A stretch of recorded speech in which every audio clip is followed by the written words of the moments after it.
Hello everyone, welcome to maximum तैयारी। I hope आप सभी अच्छे होंगे और आपकी तैयारी भी अच्छे से चल रही होगी। तो हम लोग मुख्य सेविका भर्ती के लिए प्रैक्टिस सेट लगा रहे हैं। तो आज मैंने आपके चैप्टर जल खनिज और जो है गर्भधारण और गर्भावस्था की जटिलताएं वाले चैप्टर से क्वेश्चंस लिए हैं और आज की क्लास आपके लिए बहुत ही इंपॉर्टेंट रहने वाली है। तो क्लास को पूरा देखिएगा और यदि आप चैनल पर नए हैं तो प्लीज़ चैनल को सब्सक्राइब कर लें। और यदि आपने पिछले वीडियोज़ नहीं देखे हैं तो मुख्य सेविका भर्ती की प्लेलिस्ट बनी हुई है, आप वहाँ से जाके देख सकते हैं। तो चलिए शुरू करते हैं। क्वेश्चन नंबर फर्स्ट देखते हैं। क्वेश्चन नंबर फर्स्ट है, आज की क्लास बहुत ही इंपॉर्टेंट रहने वाली है, आपके लिए बहुत ही हेल्पफुल रहेगी, तो वीडियो को पूरा देखिएगा आप लोग। तो चलिए शुरू करते हैं। क्वेश्चन नंबर फर्स्ट है, मानव शरीर में कितने प्रतिशत भाग जल ही है? ए है 50 से 60%, बी है 70 से 80%, सी है 70 से 75%, डी है 80 से 90%। तो मानव शरीर में कितने प्रतिशत भाग जल है? आंसर क्या हो जाएगा? कितने? 70 से 75% भाग। कितने प्रतिशत भाग? 70 से 75% भाग जो है मानव शरीर में जल ही है। ठीक है, याद रखिएगा इसको। आगे देखते हैं। क्वेश्चन नंबर सेकंड है,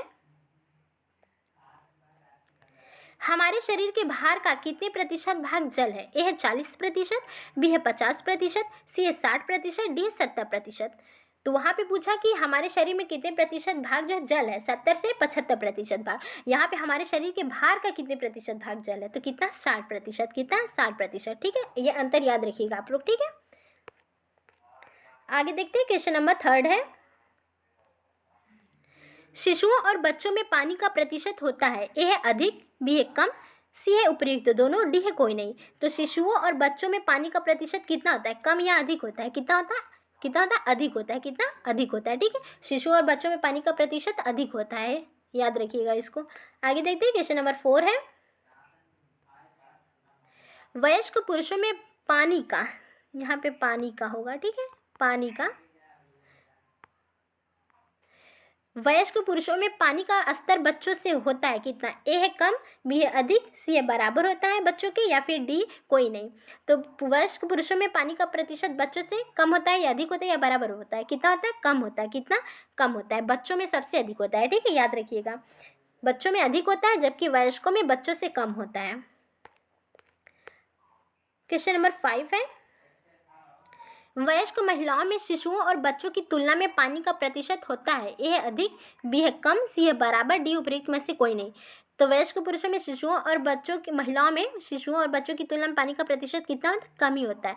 चाहे वयस्क पुरुष का है या चाहे वयस्क महिला का है, बच्चों में केवल ज़्यादा होता है, बाकी में कम होता है। ठीक है, याद रखिएगा इसको। आगे आपको बहुत ही अच्छे क्वेश्चंस मिलेंगे और उसकी व्याख्या भी काफ़ी अच्छी मिलेगी। आपके कई कॉन्सेप्ट जो है क्लियर होंगे, तो आप लोग वीडियो को पूरा देखिएगा, बने रहिएगा वीडियो में। क्वेश्चन नंबर 6 है, जल एक कैसा यौगिक है? ए है कार्बनिक यौगिक है, बी है अकार्बनिक यौगिक है, सी है A and B both, D है इनमें से कोई नहीं। तो जल एक कैसा यौगिक है? आंसर क्या हो जाएगा यहाँ पे? कैसा है? अकार्बनिक यौगिक है। कैसा है? क्योंकि ये H2O हाइड्रोजन और ऑक्सीजन के अणु से मिलकर बनता है। हाइड्रोजन के 2 अणु होते हैं, ऑक्सीजन के 1 अणु होते हैं, इनसे मिलकर बनता है। यहाँ पे कार्बन कहीं नहीं दिख रहा है, कार्बन तो है नहीं, तो कैसा? अकार्बनिक यौगिक है। ठीक है, आगे देखते हैं। क्वेश्चन नंबर 7 है, एक स्वस्थ प्रौढ़ व्यक्ति के शरीर में जिसका भार 70 किलोग्राम है उसमें कितने लीटर जल विद्यमान रहता है? ए है 60 लीटर, बी है 70 लीटर, डी सी है 42 लीटर, डी है 50 लीटर। तो एक स्वस्थ प्रौढ़ व्यक्ति में जिसका भार 70 किलोग्राम है तो उसमें कितने लीटर जल विद्यमान होगा? कितना होगा? 42 लीटर। आंसर क्या हो जाएगा? सी, 42 लीटर। कितना होगा? 42 लीटर। ठीक है, जिसका जो है स्वस्थ प्रौढ़ व्यक्ति है, 70 केजी उसका वेट है, तो इसमें कितना जल होगा? तो 42 लीटर। कितना होगा? 42 लीटर। आगे देखते हैं। क्वेश्चन नंबर 8 है, जल के कार्य होते हैं? ए है पौष्टिक तत्वों एवं वर्ज्य पदार्थों को घोलना, बी है पाचन में सहायक होता है, सी है निरुपयोगी पदार्थों के निष्कासन में, डी है इनमें से सभी। जल के कार्य क्या होते हैं? तो क्या होते हैं? तो पौष्टिक तत्वों एवं वर्ज्य पदार्थों को घोलना होता है। ठीक है, घोलना होता है और शरीर के विभिन्न कोशिकाओं तक क्या होता है? कोषों तक पहुंचाना भी होता है। ठीक है, जल का कार्य होता है। ठीक है, पाचन में भी सहायक होता है, ये भी सही है। निरुपयोगी पदार्थों के निष्कासन में होता है। ठीक है, जल का कार्य। ठीक है, और क्या होता है? और शरीर के ताप को भी बनाए रखता है, शरीर के ताप को भी बनाए रखता है ये। ठीक है, तो ये जल के कार्य है, यहाँ पे डी हो जाएगा, यहाँ इनमें से सभी। ठीक है, जल के कार्य क्या? इनमें से सभी है। आगे देखते हैं। क्वेश्चन नंबर 9 है, शरीर में जल का निष्कासन किस रूप में होता है? ए है गुर्दों से मूत्र के रूप में, बी है फेफड़ों से जलवाष्प के रूप में, सी है त्वचा से पसीने के रूप में, डी है आंख से आंसू और नाक से नाकस्राव के रूप में, ई है बड़ी आंत से मल के रूप में, एफ है इनमें से सभी। तो शरीर के जल का निष्कासन किस रूप में होता है? शरीर से किस रूप में होता है? गुर्दों से मूत्राशय के रूप में होता है, ठीक है, मूत्र के रूप में होता है, और फेफड़ों से जलवाष्प के रूप में होता है, त्वचा से पसीने के रूप में निकलता है शरीर से हमारे जल, ठीक है, आँख से आंसू के रूप में निकलता है, नाक से नाकस्राव के रूप में निकलता है, बड़ी आंत से मल के रूप में निकलता है। तो ये शरीर के जल के निष्कासन से रूप है। और जो कोई धात्री महिला है उसमें जो है मिल्क के दूध के रूप में निकलेगा, ठीक है। तो ये सभी दूध के ये सभी प्रकार से निकलते हैं, ठीक है, हमारे शरीर से जल, ठीक है। आगे देखते हैं, क्वेश्चन नंबर 10 है, शरीर में जल की कमी के दुष्प्रभाव हैं। ए है पाचक रसों में असंतुलन होता है, बी है यूरिक अम्ल, यूरिया, विष आदि पूर्णतः निष्कासित नहीं हो पाते हैं, सी है भूख कम लगती है, डी है शरीर के तापमान में वृद्धि होती है, ई है रक्त की तरलता कम हो जाती है अतः परिसंचरण में बाधा होता है, बी है इनमें से सभी। तो जल की यदि हमारे शरीर में कमी हो जाए तो उसके दुष्प्रभाव हमको क्या देखने मिलेंगे? तो पाचक रसों में क्या हो जाएगा? असंतुलन हो जाएगा, ये सही है। यूरिक अम्ल, यूरिया, विष आदि पूरी तरह से निष्कासित नहीं होंगे, जो कि बहुत से रोगों का हमारे अंदर रोगों का कारण बन सकते हैं, ठीक है। भूख कम लगेगी, शरीर के तापमान में वृद्धि हो जाएगी, क्योंकि शरीर जल जो है शरीर के तापमान को नियंत्रित करता है, ठीक है। अब कमी रहेगी तो वृद्धि हो जाएगी तापमान में। रक्त की तरलता कम हो जाती है और परिसंचरण में क्या होगी? बाधा होगी। रक्त की तरलता क्या कम हो जाएगी जल के कारण, कमी के कारण, और परिसंचरण में बाधा होगी। तो इनमें से सभी, आंसर क्या हो जाएगा? सभी, ठीक है। आगे है क्वेश्चन नंबर 11 है, वीडियो पसंद है तो प्लीज़ लाइक कर दीजिएगा आप लोग। शरीर में कितने प्रतिशत जल की कमी हो जाने से निर्जलीकरण की स्थिति उत्पन्न हो सकती है? ए है 5%, बी है 10%, सी है 15%, डी है 20%। शरीर में कितने प्रतिशत जल की कमी हो जाने से निर्जलीकरण की स्थिति उत्पन्न हो सकती है? तो आंसर क्या हो जाएगा? कितने प्रतिशत? 10। कितने? 10%, ठीक है। 10% तक यदि हमारे अंदर 10% तक जल की कमी हो जाए तो डिहाइड्रेशन हो सकता है, ठीक है, हमारे शरीर में, ठीक है। तालाब और कुएं के पानी को शुद्ध करने के लिए मिलाया जाता है। ए है सल्फ्यूरिक अम्ल, बी है एसिटिक अम्ल, सी है सोडियम पामीटेट, डी है पोटेशियम परमैंगनेट। तो शुद्ध करने के लिए कौन सा जो है यौगिक मिलाया जाता है इसमें? आंसर क्या हो जाएगा? D, potassium permanganate. क्या होता है? KMnO4 पोटेशियम परमैंगनेट, वो, ठीक है, ये मिलाया जाता है, ठीक है। आगे देखते हैं, क्वेश्चन नंबर 13 है, निम्नलिखित में से कौन सा तत्व मुख्य खनिज तत्व नहीं है? ए कैल्शियम, बी है मैग्नीशियम, सी है सोडियम, डी है मैग्नीज। तो क्या हो जाएगा यहाँ पे? कौन सा तत्व मुख्य खनिज तत्व नहीं है इसमें? तत्व को दो प्रकार से वर्गीकृत किया गया है, तत्वों को दो प्रकार से। एक क्या मुख्य तत्व है, मुख्य, और दूसरा क्या है? गौण तत्व में, ठीक है। मुख्य तत्व में 7 तत्व आप लोग याद रख लीजिए और बाकी गौण अपने आप ही जो है आप छाट लेंगे, ठीक है। इसमें से 7 मुख्य तत्व कौन कौन से हैं? तो एक तो ये कैल्शियम है ही, दूसरा मैग्नीशियम है, तीसरा क्या है? सोडियम है, पोटेशियम है, ठीक है। Calcium, magnesium, sodium, potassium, phosphorus, sulphur और क्लोरीन। तो ये क्या है? मुख्य तत्व है। कौन कौन से हैं? Calcium, magnesium, sodium, potassium, phosphorus, sulphur और क्लोरीन। तो ये क्या है? मुख्य तत्व है, इनको याद रखिए। तो इसमें से कौन सा नहीं? 7 मुख्य तत्व आप याद रखेंगे, बाकी जो है बचेंगे वो सब गौण तत्व हो जाएंगे। तो आंसर क्या हो जाएगा? डी। इसमें से खनिज तत्व में मुख्य खनिज तत्व नहीं है, ठीक है। तो मैग्नीज नहीं है। कौन कौन सा है? Calcium, magnesium, sodium, potassium, phosphorus, sulphur और क्लोरीन। आगे देखते हैं, क्वेश्चन नंबर 14 है, शरीर में पाए जाने वाले लवणों में से किसकी मात्रा सबसे अधिक होती है? ए है कैल्शियम फास्फोरस की, बी है सोडियम आयरन की, सी है मैग्नीशियम सोडियम की, डी है आयरन तांबा की। तो हमारे शरीर में किसकी जो है सबसे अधिक मात्रा होती है? तो किसकी हो जाएगी? कैल्शियम और फास्फोरस की। फास्फोरस हमारे हड्डियों में पाया जाता है, कैल्शियम भी, ठीक है। हड्डियों में फास्फोरस से हमारी हड्डियाँ बनी होती, तो सबसे ज़्यादा हड्डियाँ हैं, तो इसमें क्या हो जाएगा? हड्डियाँ ही ना। फास्फोरस सबसे अधिक मात्रा में, कैल्शियम और फास्फोरस, ठीक है। आगे देखते हैं, क्वेश्चन नंबर 15 है, मांसपेशियों की कार्यशीलता में किस खनिज तत्व की महत्वपूर्ण भूमिका होती है? ए है आयरन की, बी है पोटेशियम की, सी है सोडियम की, डी है कोबाल्ट की। तो आंसर क्या हो जाएगा यहाँ पे? मांसपेशियों की कार्यशीलता के लिए कौन सा तत्व महत्वपूर्ण है? खनिज तत्व। आंसर क्या हो जाएगा यहाँ पे? कौन सा? पोटेशियम, बी हो जाएगा पोटेशियम, ठीक है। पोटेशियम जो है मांसपेशियों में कार्यशीलता के लिए जो है महत्वपूर्ण होता है, ठीक है। आगे देखते हैं, क्वेश्चन नंबर 16 है, कौन सा तत्व शरीर में अम्लीयता और क्षारकता के बीच संतुलन बनाए रखता है? ए है आयरन, बी है सोडियम, सी है कैल्शियम, डी है फास्फोरस। तो कौन सा तत्व शरीर में अम्लीयता और क्षारकता के बीच संतुलन बनाए रखता है? आंसर क्या हो जाएगा यहाँ पे? D phosphorus. कौन बनाता है? फास्फोरस। अम्लीयता और क्षारकता के बीच संतुलन फास्फोरस। और पोटेशियम के बारे में हम लोगों ने क्या पढ़ा? पोटेशियम क्या करता है? तो हमारी मांसपेशियों में कार्यशीलता के लिए, मांसपेशियों की कार्यशीलता के लिए उत्तरदायी है कौन? पोटेशियम। ठीक है, पोटेशियम के होता है। पोटेशियम का प्रतीक क्या होता है? पी नहीं के होता है। ठीक है, के होता है। आगे देखते हैं, क्वेश्चन नंबर 17 है, तांबे की अधिकता से कौन सा रोग होता है? ए है फ्राइनोडर्मा, बी है विल्सन, सी है वीटॉट स्पॉट, डी है फ्लोरोसिस। तांबे की अधिकता से कौन सा रोग होता है?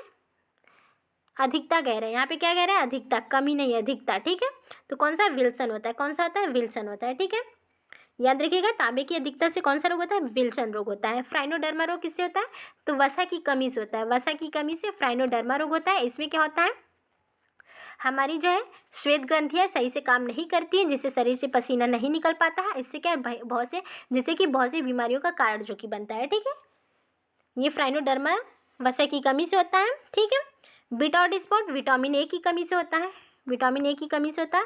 वीटॉट स्पॉट जेरोसिस कार्निया, जेरोसिस कंजक्टाइवा होता है। केरेटोमेलाइजेशन होता है, केरेटोमेलेशिया कह सकते हैं इसको, रतौंधी होती है।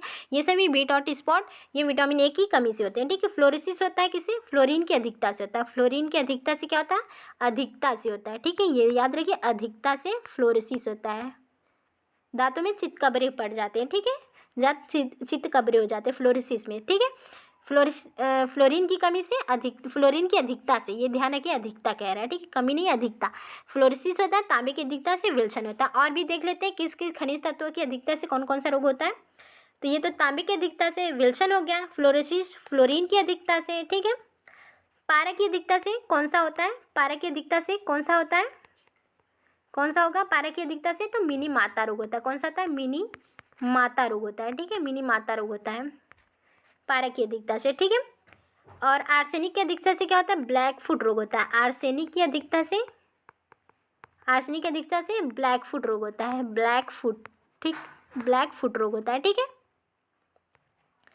और कैडमियम की अधिकता से कौन सा होता है? कैडमियम की अधिकता से इटाई इटाई होता है। इटाई इटाई रोग होता है। इटाई इटाई रोग होता है। ठीक है, कैडमियम की अधिकता से। और किससे?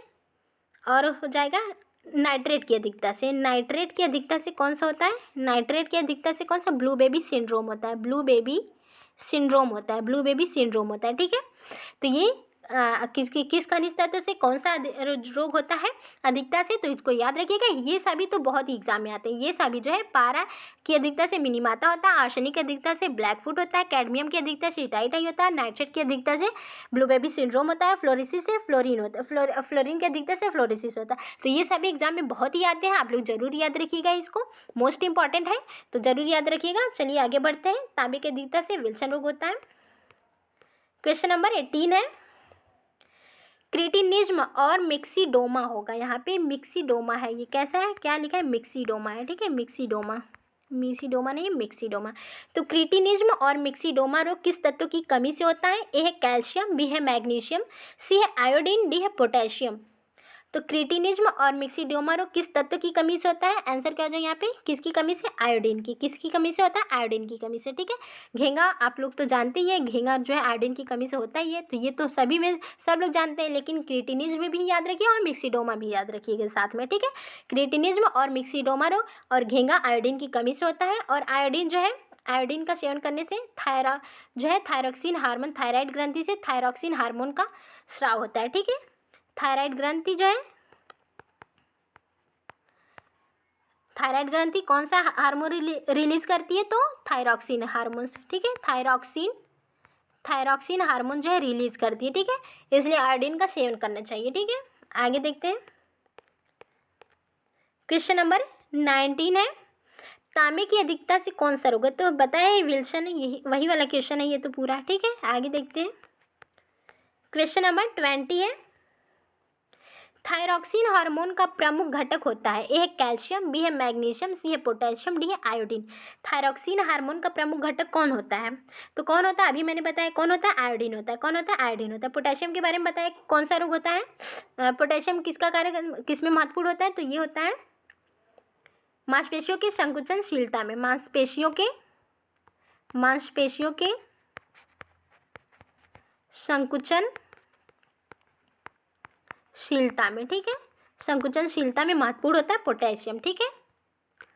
आगे देखते हैं, क्वेश्चन नंबर 21 है, स्त्री जनन अंग को कितने भागों में बांटा गया है? ए है 3, बी है 2, सी है 4, डी है 5। तो स्त्री जनन अंगों को कितने भागों में बांटा गया है?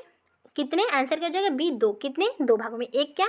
एक बाह्य प्रजनन अंग है, एक बाह्य प्रजनन अंग है, और दूसरा कौन सा है? आंतरिक प्रजनन अंग है। दूसरा कौन सा है? आंतरिक, ठीक है, आंतरिक प्रजनन अंग है, ठीक है।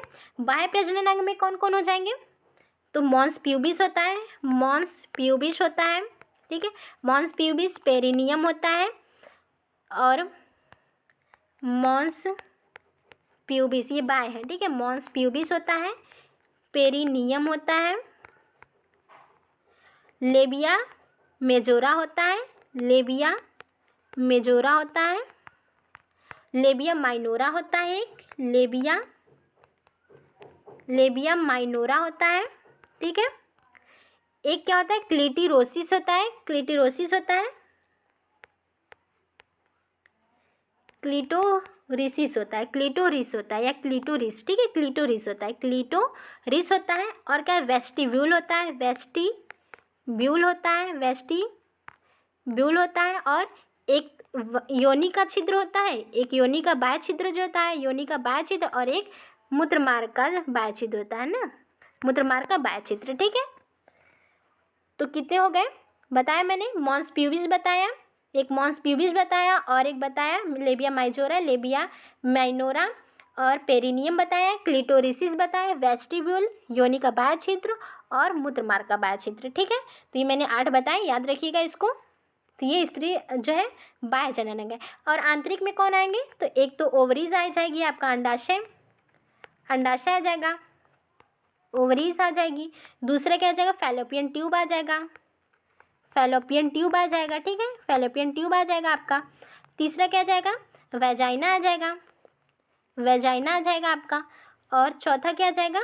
यूट्रस आ जाएगा, यूट्रस, ठीक है, यूट्रस आ जाएगा। तो ये है आंतरिक प्रजनन अंग, ठीक है, तो याद रखिएगा। अब यहाँ पे हमको वही सॉल्व करना है। निम्न में से कौन सा स्त्री बाह्य प्रजनन अंग नहीं है? तो इसमें से आपको छाड़ के बताना है कौन सा नहीं है। मॉन्स प्यूबिस, वेस्टिब्यूल, पेरिनियम और फैलोपियन ट्यूब। तो कौन सा नहीं है बाह्य प्रजनन अंग? इसमें से कौन सा नहीं है? फैलोपियन ट्यूब नहीं है। कौन सा नहीं है? फैलोपियन ट्यूब नहीं है, क्योंकि ये आंतरिक प्रजनन अंग है, ठीक है। मॉन्स प्यूबिस, वेस्टिब्यूल, पेरिनियम है, ठीक है। आगे है क्वेश्चन नंबर 23 है। अभी हम इसके बारे में जो है अच्छे से देखेंगे, कौन सा बाह्य प्रजनन अंग के बारे में जान लेंगे। निम्न में से स्त्री आंतरिक प्रजनन अंग है? ए है अंडाशय, बी है डिंबवाहिनी नलिकाएं, सी है गर्भाशय, डी है योनि, ई है सभी। तो आंतरिक प्रजनन अंग में कौन? अंडाशय है, ओवरीज, फैलोपियन ट्यूब, डिंबवाहिनी नलिकाएं, यूट्रस, गर्भाशय, वेजाइना हो गया, ठीक है, ये सभी। तो यहाँ पे हो जाएगा ई, ये सभी, ठीक है, सभी है आंतरिक प्रजनन अंग। तो यहाँ पे मैंने आप लोग के लिए चित्र लेकर आया है बना करके, तो इसको आप लोग देखिए ज़रा, तब आप लोग को बाह्य प्रजनन अंग के नाम याद करने की ज़रूरत नहीं पड़ेगी। उस तरह अपने आपको याद हो जाएगा किसे क्या कहते हैं, ठीक है। देखते हैं, देखिए ये जो मॉन्स प्यूबिस क्या है? इसे मॉन्स प्यूबिस कहते हैं। ये क्या? ये वसायुक्त एक त्वचा होती है, जो ऊपर वाला जो भाग होता है ये वसायुक्त क्या है? ये त्वचा है, इसे मॉन्स प्यूबिस कहते हैं। इस पे क्या हेयर रहते हैं, ठीक है, बाल इस पे उगे रहते हैं, ठीक है, ये मॉन्स प्यूबिस है। ये ऊपर वाला भाग क्या है? मॉन्स प्यूबिस है, ठीक है, ये मॉन्स प्यूबिस है। और क्या है? और देखिए लेबिया मेजोरा क्या है? ये जो इधर वाला भाग है, जो होठ के आकार का इधर वाला ऊपर वाला है, इस पे भी क्या हेयर रहते हैं, ठीक है, ये इसी से क्या होता है? जुड़ा होता है। लेकिन ये जो ऊपर वाला भाग इसे मॉन्स प्यूबिस कहते हैं, वसायुक्त त्वचा। ये भी क्या होती है? वसायुक्त त्वचा होती है, लेकिन ये क्या है? होठ के आकार की है। ये लेबिया मेजोरा होती है, ऊपर ये बड़ी होती है, ठीक है, ये बड़ी होती है, ऊपर इस पे हेयर रहते हैं, यहाँ से यहाँ तक ये लेबिया मेजोरा होती है। लेकिन इसके नीचे जो होती है लेबिया मेजोरा की जो है नीचे होती है लेबिया माइनोरा, ठीक है। ये जो पतली वाली जो लाइन लग रही दिख रही है ये लेबिया माइनोरा है, ठीक है, लेबिया माइनोरा है। ये ऊपर वाली जो है जिस पे हेयर है ये लेबिया मेजोरा है। लेबिया मेजोरा जो है ये बड़ी है, वसीयुक्त त्वचा है, और लेबिया माइनोरा जो नीचे इसके, ये जो है लेबिया मेजोरा के ठीक नीचे रहती है लेबिया माइनोरा, ठीक है, इसके नीचे रहती है, ठीक है, ये लेबिया माइनोरा है।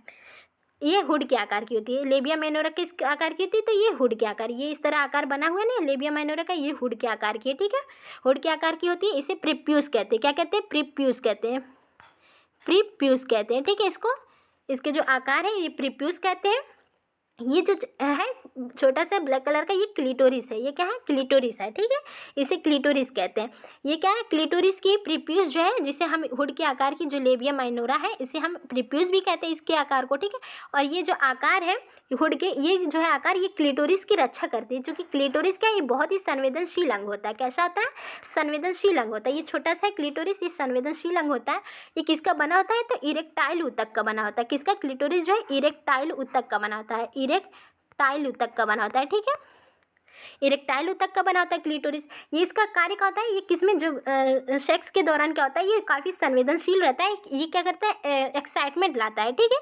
क्लिटोरिस क्या करता है? एक्साइटमेंट लाता है, ठीक है। ये क्लिटोरिस का कार्य होता है, ठीक है।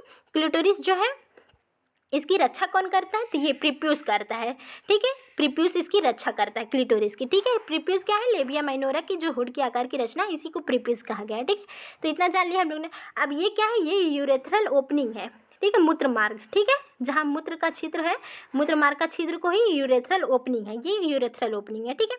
अब देखिए, ये तो हो गया लेबिया मेजोरा, और ये वाला लेबिया माइनोरा हो गया, ठीक है। अब ये वाला जो है, ये वाला, ये जो छोटा सा, ये जो है, ये है हमारा वेजाइना।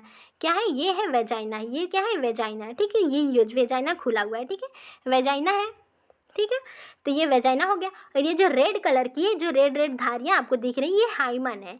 ये रेड रेड जो धारियाँ दिख रही हैं आपकी, ये जो है हाइमन है। हाइमन क्या है? ये जो है कुंवारी महिलाओं में पाया जाता है, ठीक है। जो 15 से 16 वर्ष की महिलाओं में ये हाइमन रहता है, ठीक है। हाइमन जो है रहता है। लेकिन क्या, इससे अधिक जो महिलाएं, मान लीजिए 20-22 साल की हो जाती हैं, तब क्या होता है? महिलाएं क्या करती हैं? काफ़ी साइकिल जो चलाती हैं महिलाएं, या जो काफ़ी भाग दौड़ करती हैं या फिर दौड़ती हैं, जो खिलाड़ी होती हैं, इन सभी में, सब लोग में क्या होता है? ये हाइमन जो अपने आप टूट जाता है, ठीक है। ये हाइमन टूट जाता है। ये वर्जिनिटी को भी दर्शाता है, लेकिन ज़रूरी नहीं है कि, मतलब ये जो क्या होता है कि इसके फटने से, मतलब टूटने से, कि वर्जिनिटी को दर्शाए। लेकिन अब जैसे अब क्या होता है, शादियाँ काफ़ी लेट होती हैं। पहले तो 13-14 साल में हो जाती है, तो सबसे पता चलता है कि नहीं वर्जिन है कि नॉन वर्जिन है, ठीक है। तो ये क्या है? तो ये हाइमन जो है, ये झिल्ली होती है, ढकी रहती है। वेजाइना इसी से क्या होती है? ढकी रहती है। लेकिन साइकिल चलाने से क्या टूट जाती है, अपने आप टूट जाती है, ठीक है। ये हाइमन है, ठीक है। ये हाइमन का कार्य होता है। और क्या है? और इसमें क्या है? पेरिनियम बताना है। ये जो योनि मार्ग है, ये योनि मार्ग से लेकर के ये एनस जो गूदा द्वार है, ठीक है, गूदा द्वार, ये पीछे का, इसके बीच वाला ये जो भाग है, इसे पेरिनियम कहा गया। यही क्या है? पेरिनियम आपका है, ठीक है। यहाँ से यहाँ तक का जो भाग है, यहाँ से यहाँ तक का भाग पेरिनियम है ये, ठीक है। तो ये हो गया, पेरिनियम आपका हो गया। और इस तरह आपको याद हो जाएगा। अब जब तक आप देखेंगे नहीं चित्र से, तो आपको उस तरह याद नहीं होगा कि आप मॉन्स पीविस किसे कह रहे हैं, लेबिया मेजोरा किसे कह रहे हैं, या लेबिया माइनोरा। इस तरह से आई थिंक मुझे आप सबको अब याद हो गया होगा, ठीक है। अब ज़्यादा मैं जैसे रटना नहीं पड़ेगा इसको, ठीक है। तो इस तरह आप लोग देख लिए होंगे। ये है जो वसायुक्त त्वचा है, लेबिया मॉन्स प्यूबिस है, जिस पर हेयर उगे हुए हैं। जो लेबिया मेजोरा है, लेबिया मेजोरा जो है लेबिया माइनोरा के अंदर, लेबिया माइनोरा जो है लेबिया मेजोरा के अंदर पाई जाती है। इसकी रक्षा करती है एक तरह से, देख लें तो, ठीक है। लेबिया मेजोरा लेबिया माइनोरा की रक्षा करती है एक तरह से, ठीक है। और ये जो बीच वाले भाग हो गए, अब देखिए, ये जो बीच वाला, जहाँ पे यूरेथ्रल जो है ओपनिंग जहाँ पे है मूत्र मार्ग का, और जहाँ योनि मार्ग खुल रही है, ये क्या है? आपका वेस्टिब्यूल है, जिसके अंदर ये पीछे वाला भाग जो ये वेस्टिब्यूल है। ये मध्य का भाग जो है क्या है? बीच वाला भाग क्या है? वेस्टिब्यूल है आपका, ठीक है। वेस्टिब्यूल इसे कहेंगे। ये वाला जो भाग है, ये बीच में वेस्टिब्यूल है, ठीक है। वेस्टिब्यूल जहाँ ये खुल रहा है, ठीक है, वेस्टिब्यूल हो गया ये। तो ये हो गया वेस्टिब्यूल। अब देख लेते हैं इसके बारे में। इतना तो हम लोग चित्र के बारे में जान लिए। बार्थोलियन ग्रंथि कहाँ होती है? तो ये योनि है आपका, ये जो योनि वाला भाग है, ये वाला भाग, ठीक है, ये आपका योनि है, ठीक है, योनि मार्ग है। यहीं पे क्या होता है? जो हमें दिखता नहीं है, ये बार्थोलियन ग्रंथियाँ पाई जाती है, बार्थोलियन ग्रंथियाँ पाई जाती है। इनका कार्य क्या होता है? बार्थोलियन ग्रंथियों का क्या होता है कार्य? तो जब सेक्स के दौरान ये क्या करती है? एक जो है चिपचिपा तरल युक्त जो है पदार्थ रिलीज करती हैं, ठीक है। चिपचिपा पदार्थ जो रिलीज करती है, बार्थोलियन ग्रंथियाँ ही रिलीज करती हैं, ठीक है, जो हमें दिखता नहीं है, ठीक है। बार्थोलियन ग्रंथियाँ जो है ये चिपचिपा पदार्थ रिलीज करती हैं, ठीक है। तो वहीं से ये रिलीज होता है, तो यहीं पे पाया जाता है, जो हमें दिखता नहीं है, ठीक है। तो ये बार्थोलियल ग्रंथियाँ हो गई। तो आप लोग इसको याद रखिएगा। आई थिंक आप समझ में आ गया हो गया, आपको आगे होगा। तो अब आगे बढ़ते हैं, ठीक है, चलिए आगे चलते हैं। क्वेश्चन नंबर 24 है, अंडाशय का आकार होता है। ए है अंडे के आकार का, बी है नाशपाती के आकार का, सी है गोलाकार, डी है इनमें से कोई नहीं। अंडाशय का आकार कैसा होता है? तो इसमें तो ऑप्शन ही नहीं है उसका, कोई भी नहीं, इनमें से कोई नहीं होगा, तो ये डी हो जाएगा, इनमें से कोई नहीं। अंडाशय का आकार कैसा होता है? बादाम के आकार का होता है। कैसा होता है? बादाम के आकार का। बादाम के आकार का होता है। कैसा होता है? बादाम के आकार का अंडाशय का आकार। ठीक है, बादाम के आकार का होता है। तो बादाम अंडाशय का आकार बादाम के आकार का होता है। अंडाशय के बारे में जान लेते हैं क्या होता है। ठीक है, अंडाशय जो है श्रोणि गुहा यानी पेल्विक कैविटी के दोनों तरफ पाया जाता है। पेल्विक कैविटी के दोनों तरफ जो है अंडाशय पाया जाता है। ठीक है, पेल्विक कैविटी के दोनों तरफ पाया जाता है। इसके ऊपर क्या होता है? अंडाशय के ऊपर जो है, अंडाशय के ऊपर जो है इसका बाहरी भाग होता है, ये कॉर्टेक्स का बना होता है। किसका बनाता है? कॉर्टेक्स का बनाता है। अंडाशय का जो ऊपरी भाग होता है, चूंकि ये पेल्विक कैविटी के दोनों तरफ पाया जाता है, ठीक है, और इसके ऊपर के पीछे एक भाग किसका बना होता है? जो बाहरी भाग होता है ये कॉर्टेक्स का बना होता है। ठीक है, ये कॉर्टेक्स का बना होता है।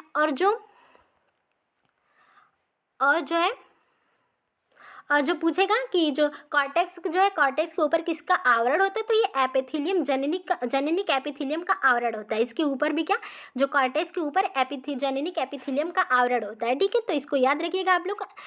पूछेगा जैसे अंडाशय है, अंडाशय के ऊपर का जो बाह्य भाग होता है वो किसका बना होता है? कॉर्टेक्स का बना होता है। कॉर्टेक्स का बना होता है, कॉर्टेक्स का। ठीक है, कॉर्टेक्स हो गया। और कॉर्टेक्स के ऊपर किसका आवरण होता है? तो जननिक एपिथेलियम का आवरण होता है। किसका आवरण होता है? जननिक एपिथेलियम का आवरण होता है। ठीक है, अंडाशय का कार्य क्या होता है इसको भी जान लेते हैं। तो अंडाशय का कार्य क्या होता है?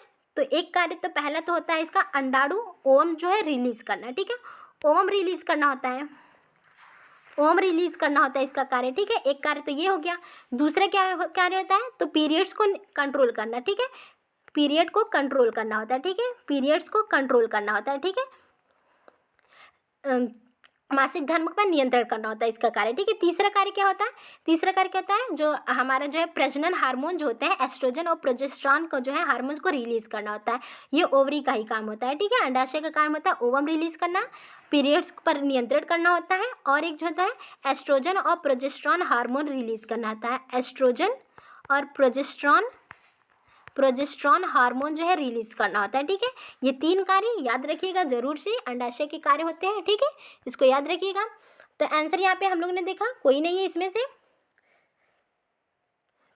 और देख लेते हैं, अंडाशय हो गया। और ओवम जो होता है, ओवम के बारे में देख लेते हैं। ओवम जो है ये जिसमें हो रहता है, अंडाणु जो है जिसमें रहता है, एक कोश में रहता है। ठीक है, जिसमें रहता है उसे क्या कहते हैं? फॉलिकल कहते हैं। उसे क्या कहते हैं? फॉलिकल कहते हैं, फॉलिकल कहते हैं। ठीक है, ओवम जिसमें रहता है ओवम, उसको क्या कहते हैं? फॉलिकल कहते हैं, उसको फॉलिकल कहते हैं। अब ये फॉलिकल जो है जब फटता है तो भारी मात्रा में क्या होता है? रक्त निकलता है। रक्त के थक्के होते जाते हैं ना, भर जाते हैं। ये फॉलिकल क्या होता है? रक्त के थक्कों से जम जाता है। जब ये फटता है तो रक्त के थक्कों से भर जाता है। ठीक है, अब भरने के बाद ये कुछ समय के बाद एक ऊतक में परिवर्तित हो जाता है। ऊतक में क्या होता है? परिवर्तित हो जाता है। फॉलिकल जब फटता है तो रक्त के थक्के से भर जाता है, और ये जब भर जाता है तो ये ऊतक के रूप में परिवर्तित हो जाता है। उस ऊतक को हम क्या कहते हैं? कॉर्पस लूटियम कहते हैं, कॉर्पस लूटियम कहते हैं। ठीक है, उस ऊतक को हम कॉर्पस लूटियम कहते हैं। ठीक है, जब फट जाता है तो इसे हम कॉर्पस लूटियम कहते हैं। जब कुछ समय के बाद ये कॉर्पस लूटियम में बदल जाता है। अब कॉर्पस लूटियम का कार्य क्या होता है? चूँकि जो है जब ओवम फर्टिलाइज होता है, ओवम जो है फर्टिलाइज होता है, जब निषेचित होता है, जब इस स्पर्म आके इसमें मिलता है तो क्या होता है? फर्टिलाइज्ड होता है, जाइगोट बनता है। लेकिन क्या तुरंत आपका प्लेसेंटा बन जाता है? तुरंत तो प्लेसेंटा बनता नहीं है, 1-1.5 महीने लगते हैं प्लेसेंटा बनने में। ठीक है, तब तक क्या करता है? प्लेसेंटा का कार्य होता है पोषण प्रदान करना। अब चूंकि प्लेसेंटा है नहीं, तब तक ये कॉर्पस लूटियम जो है इस ओवम को, जो फर्टिलाइज ओवम को जीवित रखने का कार्य करेगा, उसे पोषण प्रदान करेगा। ठीक है, ये कॉर्पस लूटियम प्रदान करेगा। ठीक है, प्लेसेंटा के स्थान पे ये कॉर्पस लूटियम कार्य करेगा तब तक। ठीक है, तो इस तरह से कॉर्पस लूटियम का कार्य होता है। तो इतना याद रखिएगा। आई थिंक आपको समझ में आया होगा। तो यहाँ पे डी हो जाएगा। ये बादाम के आकार का होता है, अंडाशय बादाम के आकार का होता है। ठीक है, आगे बढ़ते हैं। क्वेश्चन नंबर 25 है, अंडाशय का बाहरी भाग कहलाता है? ए है जननिक एपिथेलियम, बी है कॉर्टेक्स, सी कॉर्पस लूटियम, डी है फॉलिकल। तो इसके बारे में हम लोगों ने बताया जननिक एपिथेलियम क्या है, कॉर्टेक्स क्या है। तो अंडाशय का बाहरी भाग क्या कहलाता है? बी कॉर्टेक्स कहलाता है। क्या करता है कहलाता है? कॉर्टेक्स कहलाता है। और कॉर्टेक्स के ऊपर किसका आवरण होता है? तो वो जननिक एपिथेलियम का आवरण होता है। ठीक है। कॉर्पस लुटियम का कार्य प्लेसेंटा के स्थान पे होता है। जब तक प्लेसेंटा नहीं बनता तब तक प्लेसेंटा का कार्य कॉर्पस लुटियम करता है। फॉलिकल हम लोग ने देखा जिसमें ओवम रहता है, जिस कोश में उसे फॉलिकल कहते हैं। आगे बढ़ते हैं। क्वेश्चन नंबर 26 है, प्रत्येक अंडाणु जिस कोश में रहता है उसे कहते हैं। ए है फाइलोपियन ट्यूब, बी है कॉर्पस लुटियम, सी है फॉलिकल, डी है इनमें से कोई नहीं। तो प्रत्येक अंडाणु जिस कोश में रहता है उसे क्या कहते हैं? क्या कहते हैं उसे? अभी हमने बताया फॉलिकल कहते हैं। क्या कहते हैं? फॉलिकल कहते हैं। ठीक है। कॉर्पस लुटियम का कार्य प्लेसेंटा के स्थान पे कार्य करता है। जब तक प्लेसेंटा नहीं बनता। फाइलोपियन ट्यूब क्या होता है? फाइलोपियन ट्यूब जो है ये आपका सपोज गर्भाशय, ये फाइलोपियन ट्यूब, ये दो नलियाँ होती हैं। ठीक है। फाइलोपियन ट्यूब की दो नलियाँ होती हैं। ठीक है। दो नलियाँ होती हैं, फाइलोपियन ट्यूब है।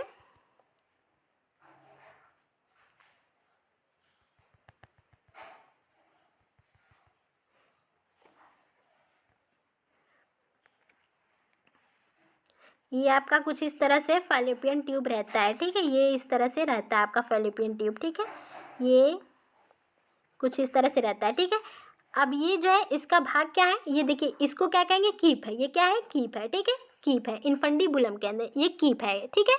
ये कीप है। इसकी नलिकाओं को 4 भागों में बांटा गया है। जो फैलोपियन ट्यूब है इसकी नलिकाओं को 2 नलियाँ हैं। ये एक नली, एक नली, इसके नली को 4 भागों में बांटा गया है। किसमें? एक कीप हो गया, और एक यहाँ से यहाँ तक जो है ये तुम्बिका कहला गया। ये एम्पुला कहलाता है। एम्पुला या तुम्बिका कहते हैं इसको। ठीक है। यहाँ से जो संयोजक, ये यहाँ वाला भाग जो संयोजक या स्थमस कहलाता है, संयोजक या फिर स्थमस कहलाएगा। ठीक है। और जो ये इधर वाला जो भाग कहलाता है, ये जो क्या कहलाता है? तो ये होता है आपका गर्भाशयी भाग कहलाएगा। ठीक है। ये जो भाग होगा ये गर्भाशयी भाग कहलाएगा। ठीक है। तो ये होता है, इसको 4 भागों में बांटा गया है। फैलोपियन ट्यूब के नलियों को 4 भागों में। ठीक है। कौन कौन से? कीप हो गया, कीप, इनफंडीबुलम और एम्पुला, स्थमस और गर्भाशयी भाग। तो ये हो गए आपके फैलोपियन ट्यूब के बारे में। ठीक है। फैलोपियन ट्यूब में ही तो ओवम का फर्टिलाइजेशन होता है। ठीक है। फैलोपियन ट्यूब में ही होता है ना ओवम का फर्टिलाइजेशन। आगे देखते हैं। क्वेश्चन नंबर 27 है, अंडाणु कितने दिनों में परिपक्व होता है? ए है 7 दिनों में, बी है 14, सी है 28, डी है 32। तो कितने दिनों में परिपक्व होता है? आंसर कर जाएंगे यहाँ पे सी 28 दिनों में। कितने दिनों में? 28 दिनों में परिपक्व होता है। ठीक है। अंडाणु कितने दिनों में? 28 दिनों में। आगे देखते हैं। अंडाणु के बारे में हम लोगों ने बात किया। ठीक है। किस में रहता है? कोश में रहता है, फॉलिकल होता है। ठीक है। फॉलिकल कोश में रहता है। ठीक है। परिपक्व अंडाणु के बाहर कितने निकलने की क्रिया को क्या कहते हैं? ए है निष्कासन, बी है डिंब क्षरण, सी है दोनों, डी कोई नहीं। परिपक्व अंडाणु के बाहर निकलने की क्रिया को क्या कहते हैं? क्या कहते हैं? ओव्यूलेशन कहते हैं। डिंब क्षरण ओव्यूलेशन कहते हैं। ठीक है। क्या कहते हैं? ओव्यूलेशन कहते हैं। परिपक्व अंडाणु के बाहर निकलने की क्रिया को ओव्यूलेशन या हिंदी में डिंब क्षरण कहते हैं इसको। ठीक है। दोनों नाम याद रखिएगा क्योंकि इसमें कोई भी लिख सकता है, ओव्यूलेशन भी कर सकता है, डिंब क्षरण भी कर सकता है। ठीक है। तो दोनों याद रखिएगा आप लोग। तो परिपक्व अंडाणु के बाहर निकलने की क्रिया को डिंब क्षरण या ओव्यूलेशन कहते हैं। अंडाणु की जो है कैसा होता है? अंडाणु क्या होता है? ये अंडाणु की संरचना कैसी होती है? ये अंडाणु है आपका गोल के, कैसा होता है? गोलाकार होता है। अंडाणु कैसा होता है? गोलाकार होता है, निष्क्रिय होता है। क्यों? क्योंकि इसमें कोई भी ऊर्जा नहीं पाई जाती, कोई भी। ठीक है। निष्क्रिय रहता है और स्थिर रहता है। कैसा रहता है? स्थिर रहता है। अंडाणु गोलाकार होता है, निष्क्रिय रहता है और स्थिर रहता है। ठीक है। अंडाणु की ये बाह्य आवरण होता है, इसका एक ऊपरी बाह्य आवरण होता है। इसके अंतर क्या है? जीव द्रव पाए जाते हैं, जीव द्रव पाए जाते हैं। और कहीं भी यहाँ पे कहीं भी ये केंद्रक होता है इसका। ठीक है। ये इसकी संरचना होती है। अंडाणु की संरचना क्या होती है? एक तो बाहरी आवरण होता है, इसके बीच में कहीं भी क्या होता है कि वो होता है, बीच में कहीं भी केंद्रक हो जाता है और बीच में इसके जीव द्रव्य से भरा रहता है। ठीक है। जीव द्रव्य होता है और बीच में कहीं भी केंद्रक होता है। और इसी केंद्रक को भेद करके इसकी जो है बाह्य आवरण को भेद करके इसी केंद्रक से जाके जो स्पर्म होता है जाके संयोग करता है और फर्टिलाइजेशन की क्रिया पूरी करता है। ठीक है। और तब जाके ओवम क्या फर्टिलाइज्ड हो जाता है। ठीक है। तो इसको याद रखिएगा, इसको भेद कर जाता है। ठीक है। और अंडाणु की परिधि कितनी होती है? इसको भी साथ में इसी समय देख ही लेते हैं। अंडाणु की परिधि कितनी होती है? अंडाणु की परिधि कितनी होती है? 0.1 mm होती है। 0.1 mm होती है इसकी क्या परिधि होती है? 0.1 mm होती है अंडाणु की परिधि। ठीक है। ये परिधि होती है इसकी। और अंडाणु जो है ये स्त्रियों में क्या होता है, ये सबसे बड़ी कोशिकाओं में से एक होता है। अंडाणु जो है स्त्रियों में सबसे बड़ी कोशिकाओं में एक होता है अंडाणु, जबकि स्पर्म क्या होता है, पुरुषों में सबसे छोटी कोशिकाओं में से एक होता है। स्पर्म क्या होता है, स्पर्म की क्या होती है, ये कुछ इस प्रकार से स्पर्म होता है, ठीक है, इस प्रकार से स्पर्म होता है। स्पर्म की परिधि कितनी है, तो 0.05 mm होती है। स्पर्म की परिधि 0.05 mm होती है। और पुरुषों में स्पर्म जो है ये सबसे छोटी कोशिकाओं में से एक होता है, जबकि महिलाओं में जो ओवम होता है वो सबसे बड़ी कोशिकाओं में से एक होता है, ठीक है, तो ध्यान रखिएगा इसको भी। और वृषण से ये निकलता है टेस्टिस से, टेस्टिस पुरुषों में ये वृषण टेस्टिस से निकलता है, ठीक है, टेस्टिस से स्पर्म। और महिलाओं में अंडाणु जो है कहाँ से, ओवरीज से निकलता है, कहाँ से, ओवरीज अंडाशय से निकलता है, ठीक है, तो इतना आप लोग याद रखिएगा। आगे देखते हैं, क्वेश्चन नंबर 29 है, अंडाणु की संरचना होती है। अब इसके बारे में मैंने सब बता दी है, अब आप लोग को बस इसको सॉल्व करना है, ठीक है। अंडाणु की संरचना कैसी होती है, ए है गोल ये सक्रिय स्थिर, बी है अंडाकार निष्क्रिय स्थिर, सी है गोल निष्क्रिय स्थिर, डी है अंडाकार सक्रिय अस्थिर।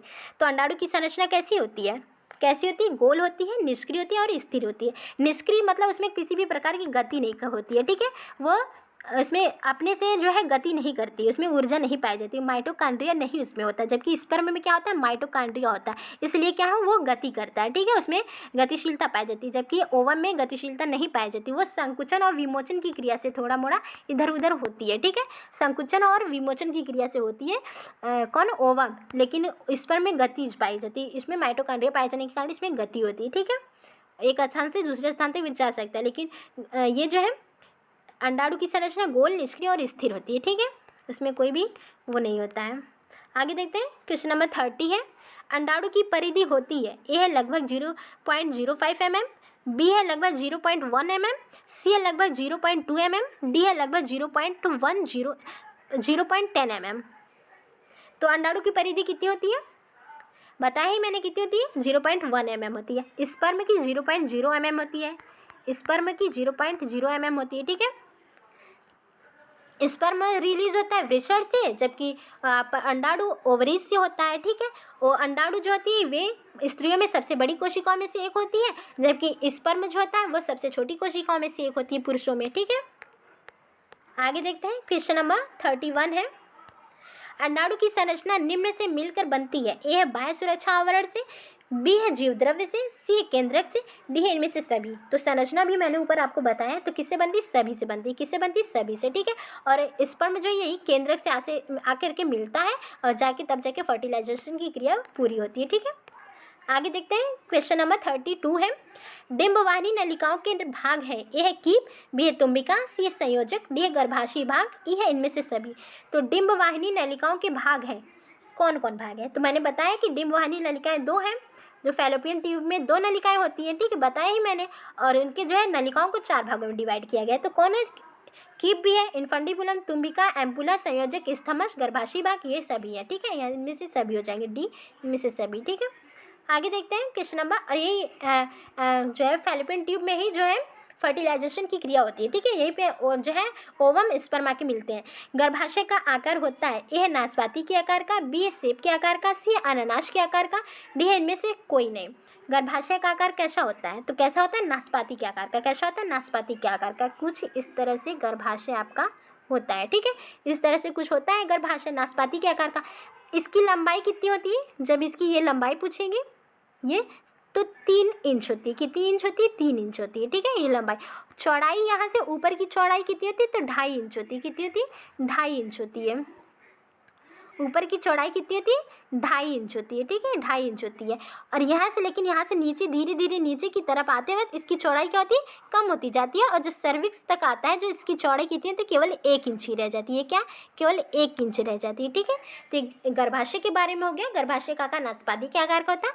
इसकी जो लंबाई होती है 3 इंच होती है, लेकिन चौड़ाई, ऊपर की चौड़ाई 2.5 इंच होती है, लेकिन धीरे धीरे नीचे आके नीचे से नीचे की तरफ आते समय जो 1 इंच रह जाती है बस, ठीक है, नाशपाती के आकार की गर्भाशय। आगे देखते हैं, 34 है क्वेश्चन नंबर, पीछे मलाशय और सामने के मूत्राशय के मध्य स्थित होता है, ए है कैलिक्स, बी है वृक्क, सी है गर्भाशय, डी है अपरा। तो क्या स्थित होता है आपका, पिछले मलाशय और सामने के मूत्राशय के बीच में आपका गर्भाशय होता है। क्या होता है?